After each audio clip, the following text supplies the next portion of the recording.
அனைவருக்கும் வணக்கம். கடகராசிக்காரர்களுக்கு சுக்கிரன் எழுதிய தலைவிதியாக மார்ச் 8ஆம் தேதி முதல் இவை நடந்தே தீரும் என்று சொல்லக்கூடிய வகையில் எந்தெந்த விஷயங்கள் அமைந்துள்ளன.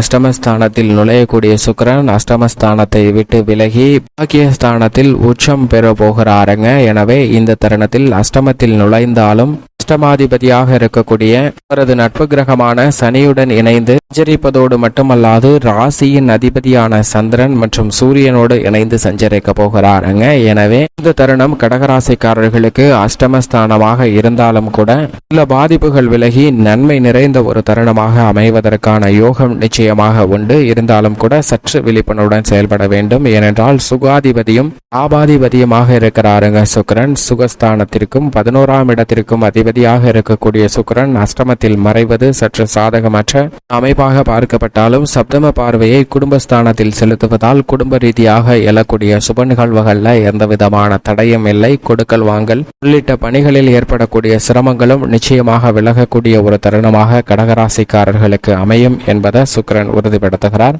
பொதுவாக சுக்கிரனை பொறுத்த வரைக்கும் நவ கிரகங்களிலே சுகத்தை அள்ளித்தரக்கூடிய சுகாதிபதியாக இருப்பவர் தான் சுக்கிரன். சுக்கிரனின் ஆதிக்கத்தில் பிறப்பது என்பது நிச்சயமாக சிறப்பான ஒன்றாக பார்க்கப்படுகிறது. ஒருவருடைய ஜாதக அமைப்பில் மிக வலுவாக சுக்கிரன் இருந்தால் நிச்சயமாக அவர்கள் அழகானவர்களாகவும் வசதி படைத்தவர்களாகவும் சிறப்பதற்கான வாய்ப்பு நிச்சயமாக உண்டு.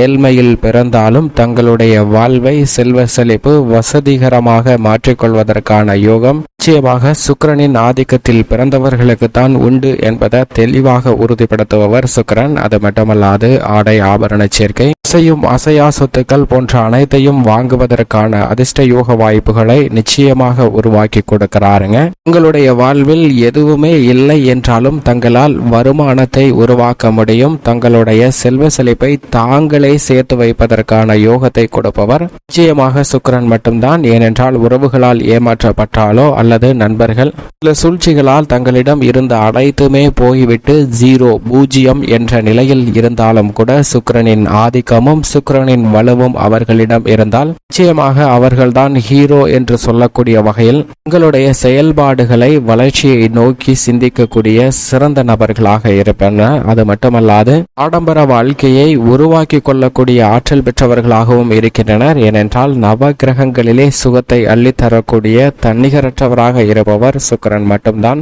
மனித வாழ்வுல திடீர் அதிர்ஷ்டமும் செல்வ செழிப்பும் நிறைந்து கிடைக்க வேண்டும் என்றால் அதில் சுக்கிரனின் பங்கு மிக முக்கியமான ஒன்றாக பார்க்கப்படுகிறது என்பதில் சந்தேகமே இல்லை. ஏனென்றால் நவ கிரகங்கள்ல ஒரு கிரகம் சஞ்சரிக்கக்கூடிய அமைப்பு 3 இடங்களில் இருந்தால் நல்ல பலன் கொடுக்கும், அல்லது 5 இடங்கள் அல்லது அதிகபட்சம் 6 இடங்கள் வரை குரு உட்பட அனைத்து கிரகங்களும் நல்ல பலனை கொடுக்கக்கூடிய அமைப்பாக பார்க்கப்படுகிறது. ஆனால் சுக்கிரன் ஒருவர் மட்டும்தான் 7 to 9 இடம் வரைக்குமே நல்ல பலன்களை நிறைந்து கொடுக்கக்கூடிய ஒரு அற்புதமான கிரகமாக இருக்கிறார். கோல்சார இணைவு மற்றும் அவருடைய சஞ்சார அமைப்பு சுபத்துவ பாதை அனைத்தையும் கருத்தில் கொள்ளும் போது 7 முதல் 9 இடங்களில் மிக வலுவான நன்மையை அள்ளி கொடுக்கக்கூடிய அற்புதமான கிரகமாக இருப்பவர் சுக்கிரன் ஒருவர் மட்டும்தான். எனவேதான் சுக்கிரனுக்கு நிகர் சுக்கிரனாக பார்க்கப்படுகிறது. பொதுவாக சுக்கிரன் ஜென்ம ராசியிலோ 2, 4, 5, 7, 9, 11 ஆகிய இடங்கள்ல அபரிவிதமான வளர்ச்சியும் முன்னேற்றத்தையும் அள்ளி கொடுப்பார். 3, 10 ஆகிய இடங்கள்ல ஒரு நடுநிலையான பலனும் 6, 8, 12 ஆகிய இடங்கள்ல சற்று சின்ன தடையும் ஏற்படுத்துவதற்கான வாய்ப்பு அவரது சஞ்சார அமைப்பின் காரணமாக இருக்கிறது. ஆனால் அதே சமயம் அவர் ஆட்சி பலம் பெற்றோ அல்லது உச்சம் பெற்றோ அமரும் போது அவற்றிலும் மாற்றம் ஏற்படுகிறது. அதிலும் குறிப்பாக இந்த மார்ச் மாதம் 8ஆம் தேதிக்கு பிறகு அவரது நட்பு கிரகமாக இருக்கக்கூடிய சனியின் ஆட்சி வீடான கும்பராசியில் மிகவும் வலுவாக சனியுடன் இணைந்து சஞ்சரிக்க போகிறாருங்க. எனவே தொழில்துறை வியாபாரத்துறையில் அபரிவிதமான வளர்ச்சி காணக்கூடிய ஒரு சிறந்த தருணமாக அமைவதற்கான யோகம் உண்டு. இந்த சுக்கிர பயிற்சிக்கு அடுத்து அவர் உச்சம் பெற்று சஞ்சரிக்க போகிறாருங்க. தனது உச்சராசியான மீன ராசியில் மிக விரைவில் உச்சம் பெற போகிறார். எனவே இந்த சுக்கிர பயிற்சி மார்ச் 8 8ஆம் தேதி முதல் சுக்கிரன் எழுதிய தலைவிதியாக நிச்சயமாக நல்ல பலன்களை நிறைந்து கொடுக்கக்கூடிய யோகமும் அதிர்ஷ்டமும் தங்களுடைய வாழ்வில் நிறைந்து கிடைக்கிறது என்பதை தெளிவாகவும் துல்லியமாகவும் உறுதிப்படுத்துகிறாருங்க சுக்கிரன்.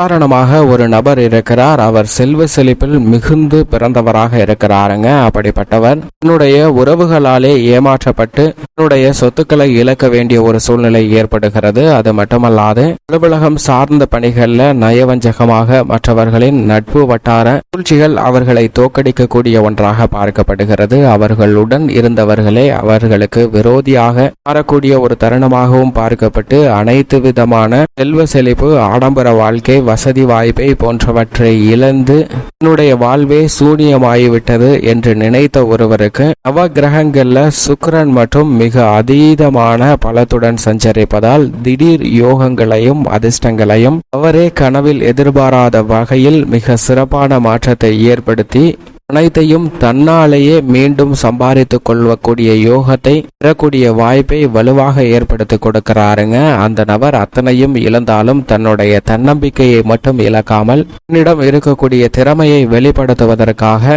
பல முயற்சிகளை மேற்கொள்கிறார். தொழில் என அனைத்திலும் அவருக்கு அடுத்தடுத்து வெற்றி பெற்று மிகப்பெரிய சாம்ராஜ்யத்தை உருவாக்குகிறாருங்க. தன்னுடைய சம்பாத்தியத்தினால் மட்டுமே, மற்றவர்களுடைய சம்பாத்தியம் எதுவும் இல்லாமல் அனைத்தையும் தன்னுடைய சாம்ராஜ்யமாக உருவாக்கக்கூடிய அளவிற்கு ஆற்றலை அவருக்கு சுக்கிர மகாதிசை மிகவும் சிறப்பாக ஏற்படுத்தி கொடுக்கிறது. இதுபோன்றுதான் மனித வாழ்வில் சுக்கிர மகாதிசை அல்லது சுக்கிர திசை நடைபெற்றால் நிச்சயமாக அவர்களுடைய வாழ்வில் இருக்கக்கூடிய பல சிரமங்கள் விலகும். அதிலும் குறிப்பாக சுக்கிரனின் நட்பு கிரகமாக இருக்கக்கூடிய புதன், சனி, ராகு, கேது போன்ற கிரகநிலைகளின் அமைப்பு வலுவாக இருந்தால் இந்த புக்திகள் நடைபெற்றால் மிகவும் அற்புதமான வளர்ச்சி கிடைக்கும். அதே போன்று சமகிரகமாக இருக்கக்கூடிய குரு, செவ்வாயின் புக்திகள் நடைபெற்றாலோ அல்லது தசைகள் இருந்தாலோ சுக்கிர புக்தி நடைபெறும் போதும் மிக சிறந்த யோகம் நிறைந்து பெறுவதற்கான வாய்ப்பு உண்டு. சுக்கிரனுக்கு பகை கிரகமாக கருதக்கூடிய சூரியன், சந்திரன் போன்ற புக்திகள் நடைபெறும் போது சற்று கவனம் தேவை. இருப்பினும் சுக்கிர மகாதிசை என்றால் நிச்சயமாக செல்வ செழிப்பில் நிறைந்த முன்னேற்றத்தை அள்ளி கொடுக்கக்கூடிய வலுவான அமைப்பாக பார்க்கப்படுகிறது. தங்களுடைய வாழ்வில் ஒரு முறையாவது அதற்கான யோகத்தை நிச்சயமாக சுக்கிரன் பெற்றுத்தரக்கூடிய வல்லவராக பார்க்கப்படுகிறார். எனவேதான் நவ கிரகங்களிலே சுகாதிபதியாகவும் அவர் வலுவாக அமர்ந்தால் செல்வ செழிப்பு, சிற்றின்பம், ஆடம்பர வாழ்க்கை, வசதி வாய்ப்பு, சௌகரியமான சூழ்நிலை போன்ற அனைத்துமே நிறைந்து கிடைத்து மனமகிழ்ச்சி பெறக்கூடிய யோகம் நிச்சயமாக உண்டு என்பதில் சந்தேகமே இல்லை. இப்படி சுக்கிரனின் அமைப்பு இருக்க இந்த தருணத்தில் தனது நட்பு கிரகமாக இருக்கக்கூடிய சனியுடன் இணைவதால் ஏற்பட்ட மாறுதல்கள் நடைபெற இருக்கின்றன. அதே சமயம் இந்த தருணத்தில் சூரியன் மற்றும் சந்திரனோடும் இணைந்து சஞ்சரிக்க போகிறாருங்க. எனவே அதிரடியான நிகழ்வுகளாக சுக்கிரன் எழுதிய தலைவிதியாக குடும்பம், உத்தியோகம், கலைத்துறை, அரசியல் துறை சார்ந்த பணிகள் எப்படி அமைகின்றன என்று பார்க்கும்போது கடகராசிக்காரர்களை பொறுத்தவரைக்கும் அஷ்டமஸ்தானம் ஆகிய 8ஆம் இடத்தில் சனி ஆட்சி பலம் பெற்றிருக்கக்கூடிய இந்த தருணத்தில் ராசியின் அதிபதியும் அவருடன் இணைவது, முதன்மை கிரகமாக இருக்கக்கூடிய சூரியனும் சஞ்சரிப்பது, சுக்கிரனும் இணைவது சற்று சாதகமற்ற ஒரு அமைப்பாக தான் நிச்சயமாக கோல்சார விதியின் அடிப்படையில் பார்க்கப்படுகிறது. ஆனால் அதே சமயம் விதிவிலக்காக இருக்கக்கூடிய விஷயம் என்னவென்றால் ஆட்சி பலம் பெற்று அஷ்டமாதிபதியாக இருப்பவர் சனி அவருடன் இணைந்து சுக்கிரன் சஞ்சரிக்கக்கூடிய இந்த தருணத்தில் நிச்சயமாக குடும்ப ரீதியாக எழக்கூடிய பல பிரச்சனைகள் உடனடியாக தீர்வு காணக்கூடிய ஒன்றாக பார்க்கப்படும். கணவன் மனைவிக்கிடையே சில சங்கடங்கள் விலகும். சுக்கிரன் அஷ்டமத்தில் மறைந்தாலும் சில சுப விரயங்கள் அபரிவிதமாக ஏற்படுவதற்கான யோகம் உண்டு. எனவே திருமணம் உள்ளிட்ட பல்வேறு விதமான சுப விரயங்களை அதீதமாக சந்திப்பதோடு மட்டுமல்லாது எதிர்பார்த்தபடியே குடும்ப வருமானத்தை உயர்த்தி கொள்ளக்கூடிய அதிர்ஷ்டமும் யோகமும் நிறைந்த ஒரு தருணமாக பார்க்கப்படுகிறது. இந்த தருணத்தில் புதிய ஆடை, ஆபரண சேர்க்கை, வாகனம் வாங்குவதற்கான யோகமும் நிச்சயமாக உண்டு. ஆனால் பயணங்களை மேற்கொள்ளும் போது மட்டும் கவனத்துடன் இருக்க வேண்டும். கவனக்குறைவால் சில தவறுகள் நடப்பதற்கான வாய்ப்பு உள்ளது என்பதை அஷ்டமஸ்தானத்தில் வீற்றிருக்கக்கூடிய சுக்கிரன் மட்டுமல்ல 4 கிரக நிலைகள் உறுதிப்படுத்துகின்றன. உத்தியோக ரீதியாக சின்ன சின்ன சங்கடங்கள் அஷ்டம சனியின் ஆதிக்கத்தில் இருக்கக்கூடிய கடகராசிக்காரர்களுக்கு நிச்சயமாக ஏற்படும். ஆனால் அவரும் சுக்கிரனும் அஷ்டமத்தில் மறைந்திருப்பதால் இந்த தருணத்துல உத்தியோகம் சார்ந்த பணிகளில் அதீத கவனம் தேவை. சிறு சிறு தவறுகள் கூட மிகைப்படுத்தி காட்டப்படுவதற்கான வாய்ப்பு உண்டுங்க. கடகராசிக்காரர்கள் தொழில் ரீதியான விஷயங்களில், உத்தியோக ரீதியான விஷயங்கள்ல அதீத கவனத்துடனும் விழிப்புணர்வுடனும் செயல்பட வேண்டும். ஆனால் புதிய வேலை வாய்ப்பு உள்ளிட்ட முயற்சிகளில் நிச்சயமாக வெற்றி கிடைக்கும் என்பதில் சந்தேகமே இல்லை. தொழில்துறை, வியாபாரத்துறையில் தனித்து செயல்படுவது செயல்படுவதை விட கூட்டு முயற்சியாக இந்த தருணத்தில் கடகராசிக்காரர்கள் மேற்கொள்ளலாம். தனித்து செயல்படும் போது சின்ன சின்ன தடைகள் ஏற்படுவதற்கான வாய்ப்பு உள்ளது. எனவே மிகப்பெரிய திட்டங்களை தனித்து செயல்படுவதை விட கூட்டு முயற்சியாக ஈடுபடும் போது நிச்சயமாக கடகராசிக்காரர்களுக்கு நல்ல பலன் கிடைக்கும். மிகப்பெரிய அளவு முதலீடுகளை தவிர்க்க வேண்டிய ஒரு தருணமாகவும் பார்க்கப்படுகிறது. கலைத்துறையின் நாயகனாக இருக்கக்கூடிய சுக்கிரன் அஷ்டமத்தில் அமர்ந்திருப்பதால் புதிய வாய்ப்புகள் கிடைப்பதில் சற்று தடமாற்றம் ஏற்படலாம். எனவே கவனத்துடன் இருக்க வேண்டும். அரசியல் சார்ந்த பணிகளிலும் மிக முக்கியமான ஒரு தருணமாக பார்க்கப்படுகிறது. அரசியல் துறையின் நாயகனாக இருக்கக்கூடிய சுக்கிரன் அஷ்டமத்தில் சனியுடன் இணைந்து சஞ்சரிப்பதால் சில மன சங்கடங்கள் ஏற்படலாம். ஆனால் அஷ்டமத்தை விட்டு விலகி மிக விரைவில் உச்சம் பெறும்போது தேர்தல் வெற்றிக்காக மேற்கொள்ளக்கூடிய யூகங்கள்ல மிகப்பெரிய அளவில் வெற்றி வாய்ப்பு கிட்டும். கல்வியில் பெரிய அளவிற்கு பாதிப்பு இல்லை. விவசாயம் சார்ந்த பணிகளில் கடினமாக உழைக்க வேண்டிய ஒரு தருணமாக தான் பார்க்கப்படுகிறது. பெண்மணிகளை பொறுத்த வரைக்கும் இந்த தருணத்தில் அவசரம் காட்ட வேண்டாம். கடகராசிக்கார பெண்மணிகள் சிறு விஷயமாக இருந்தாலும் மிக பெரிய விஷயமாக இருந்தாலும் பொறுமையும் நிதானமும் மிக முக்கியமாக தேவைப்படுகிறது என்பதை தெளிவாக சுக்கிரன் உறுதிப்படுத்துகிறார். இந்த தருணத்தில் ஏற்படக்கூடிய சிரமங்களை தவிர்த்து நன்மை நிறைந்தவையாக மாற்றிக்கொள்ள வேண்டும் என்றால் நிச்சயமாக கடகராசிக்காரர்கள் வாரத்தில் செவ்வாய்க்கிழமை விரதம் இருந்து அருகாமையில் உள்ள அம்மன் ஆலயம் சென்று தீபம் ஏற்றி வழிபாடு செய்யுங்கள். நல்ல பலன் நிறைந்து கிடைக்கும்.